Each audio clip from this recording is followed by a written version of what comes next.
Mortgage Monday. It's Aminata and Greg as usual, and we will continue on the home buying series, hopefully giving you some tips and what you need to know as you start thinking about home ownership. And so Greg, one of the biggest, I guess, factor that stops people from buying or thinking about buying a home, it's saving for down payment or having down payment period. And most people have a lot of questions about down payment. How much do I need? And most of all, how do I save for it? Where do I get it from? And what is a good source of down payment, or what is not a good source of down payment? So would you share some wisdom with us about that? Sure, certainly.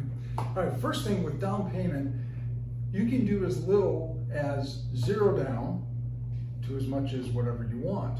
Now, for most people, as you indicated, most people are trying to find a way to save up for a down payment. So how much do you need to save? Depending on if you're going to get a conventional loan or if you're going to get a FHA loan, VA, USDA. Let's talk about the two most common, which are going to be conventional and FHA. Conventional lending, if you've never owned a home, you can get it for as little as 3% down. So that's not, take the sales price times 3%. That money can come from a gift from a blood relative.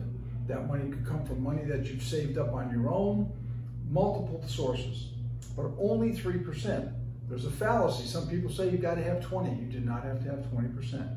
Just 3% down on a conventional loan. Now, if your credit scores are a little bit lower, say they're below 700, well then you may not go to a conventional loan at 3% down. Then you may look at doing an FHA loan. FHA is 3.5% down. So it's still very little. You can, and again, it can be a gift from a blood relative, save it up yourself. What you cannot use, or if you're going to, you got to talk to your lender about it, is what we call safe money or mattress money.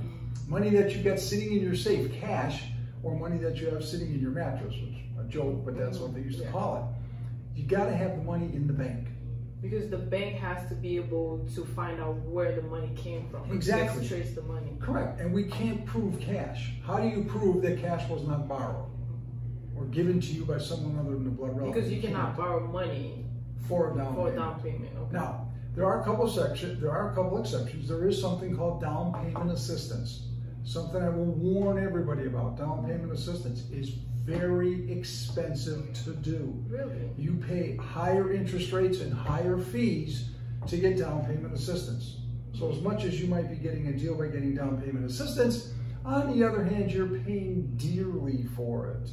So I often try to find ways to help people save up the money, look at considering a gift from a blood relative, which will save them quite a bit of money. Now, if you can get 5% down or 10% down or something of that nature, that's better. But again, as little as 3% down on a conventional loan, 3.5% on FHA, USDA, if you're in a USDA area, no money down, and VA, of course, no money down. So what could be 1 or 2 advantages of putting 5% down versus 3 or 10 versus 5? What could be some of the Great question. The biggest advantage is if you go from 3%, if you go up to 5% down, or if you go to 10% down, 3% down has a higher interest rate and higher PMI factors.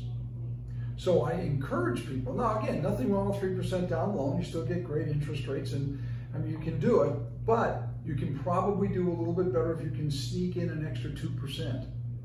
Now, between 5 and 10%, you get no break on the interest rate, but you do save a little bit on private mortgage insurance. So the big thing is, how do I get from 3% to 5%? Because if I can do that, now you're going to save yourself even more money. Yeah, for sure. And so putting 3%, so is it, sometimes I hear, is it worth it maybe thinking, okay, I can take the good deal, maybe the down payment assistance, or get a little higher rate now, but I can refinance? Yes, you can. Now, there's a lot of different factors in it because down payment assistance, you're going to have to pay back some of that. You may not have to pay it back. When you go to get the new loan, you can't just pay off the first loan. You might have to pay them both off, and if the home is not appreciated enough. So it can be expensive. It's not just straightforward. generally speaking, somebody who gets down payment assistance is just going to pay more for it. And then when they sell the home, the idea is everything will get paid off.